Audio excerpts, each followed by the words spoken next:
KULR8.com. I don't know why it's this one, but hey, there you go. 68th Bilderberg meeting to take place 2nd through 5th June 2022 in Washington, D.C. The 68th Bilderberg meeting will take place 2nd through 5th June 2022 in Washington, D.C. About 120 participants from 21 countries have confirmed their attendance. As ever, a diverse group of political leaders and experts from industry, finance, academia, labor, and the media has been invited. The list of participants is available on bilderbergmeetings.org. The key topics for discussion this year. I feel like we can contribute to the conversation as much as anyone here. Number 1, geopolitical realignments. Number 2, Antarctica. Yeah. Number 2, well, that and the China split, which is we'll get into here. NATO challenges. China. Number 3, Indo-Pacific realignment.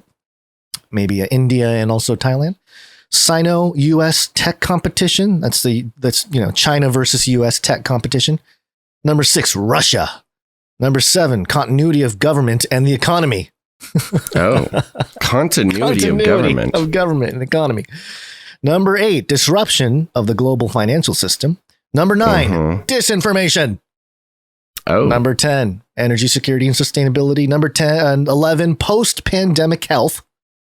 So there's pre-pandemic health and post-pandemic health. 12, fragmentation of democratic societies. Okay. I would say these are the people that are doing that. 13, trade and deglobalization. And number 14, Ukraine.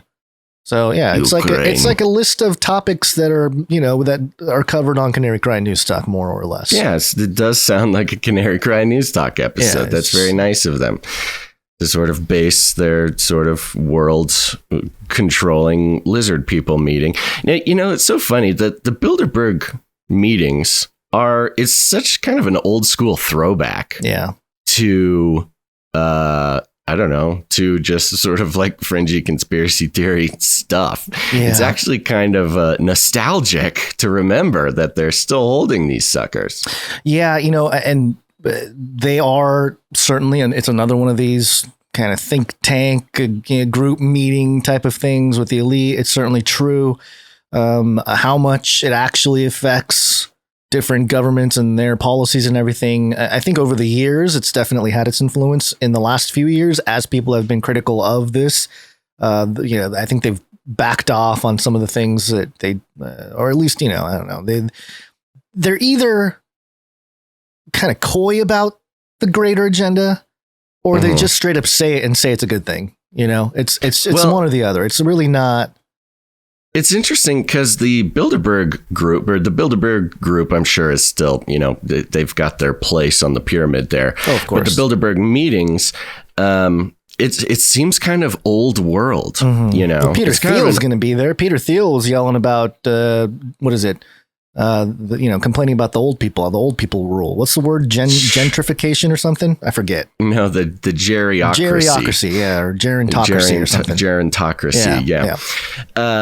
Well, that's exactly it. I mean, if any group represents the sort of old world, new world order gerontocracy, it's the Bilderberg group.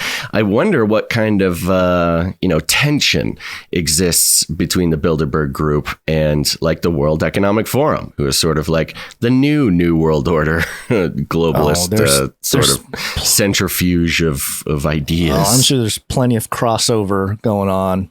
That would be the only way for them to survive. That's for sure. I mean, Henry A. Kissinger is part of this, the Bilderberg meeting, which is no surprise. You mean the 10,000-year-old dinosaur man? Hey, they don't die.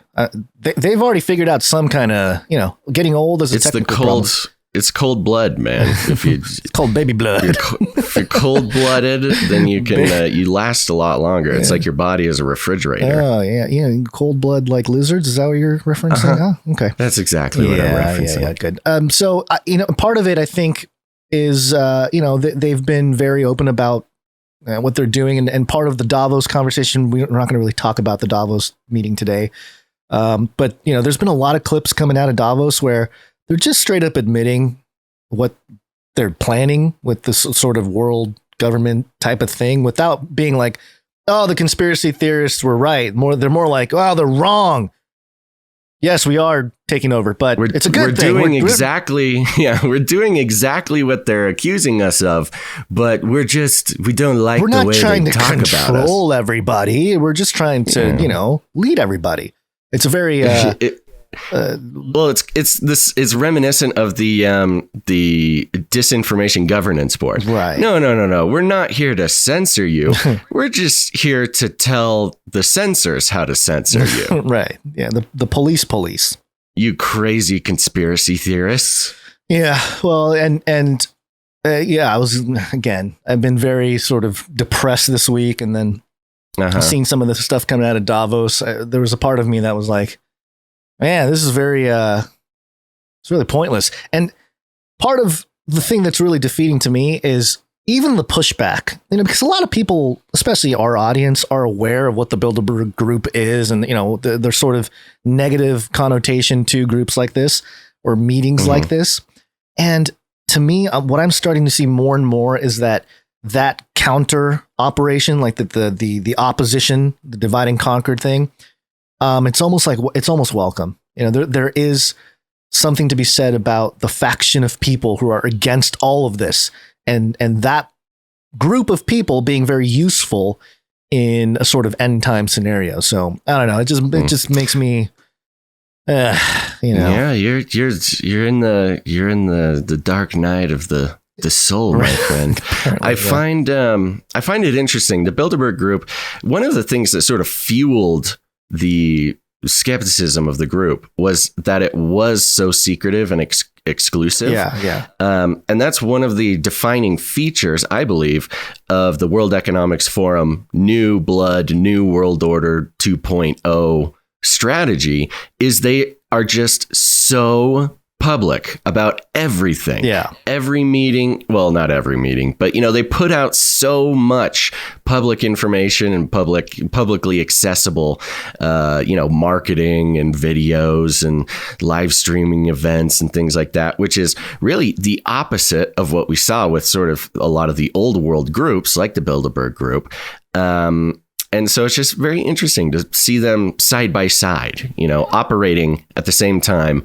And, it seems like the World Economic Forum has adjusted much better to the current world situation and how to get ahead of the skepticism or the disapproval of, a bunch of lizards getting together, trying to figure out what to do about all these pesky humans. You remember the Neil Postman quote? I'm trying to find it. There's an author named Neil Postman, and he wrote a book called Amusing Ourselves to Death.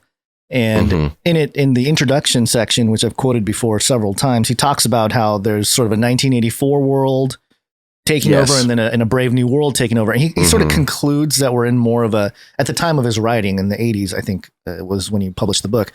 It was more of a Brave New World where we distract ourselves to death. We have information overload, all that kind of stuff, which is true. But it's interesting how it's both. It really is both. There is this system that behind closed doors, all these agreements within countries or between countries to get on this agenda for the World Economic Forum and do all that.